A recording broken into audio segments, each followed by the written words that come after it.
જૂનાગઢની નગરપાલિકાએ જર્જરિત બાંધકામ સામે કડક ઝુંબેશ શરૂ કરી ભયજનક અને જર્જરિત હાલતમાં રહેલા અંદાજે 215 બાંધકામોના માલિકોની નોટિસો ફટકારવામાં આવી, જ્યારે 15 અત્યંત જોખમી બાંધકામો ઉપર જેસીબી ફેરવી દેવાયું। દર વર્ષની જેમ આ વર્ષે પણ નગરપાલિકાના સત્તાધીશોએ માંગરોળ વિસ્તારમાં સઘન સર્વેક્ષણ હાથ ધરી ભયજનક અને જર્જરિત હાલતમાં રહેલા મકાનોની ઓળખ કરી હતી।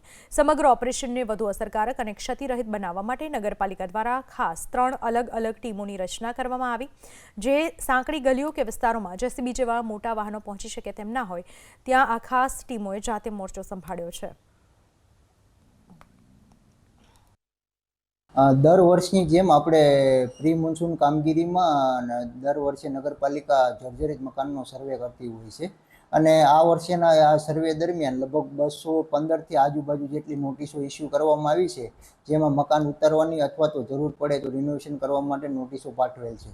આ દરમિયાન નગરપાલિકાએ આગળની કાર્યવાહી કરતા લગભગ 15 જેટલા ઇન્ફ્રાસ્ટ્રક્ચરોને પોતાના જેસીબી દ્વારા ડિમોલિશન કરેલા છે અને નગરપાલિકા દ્વારા 3 ટીમો રાખેલી છે, જે જ્યાં જરૂર પડે જે જેસીબીથી ના ઉતરે એવા હોય તેમને નગરપાલિકાએ રાખેલી ટીમો દ્વારા ઉતારવામાં આવેલા છે। એમના દ્વારા લગભગ 10 થી 12 મકાનો ઉતારેલ છે આજ સુધીમાં।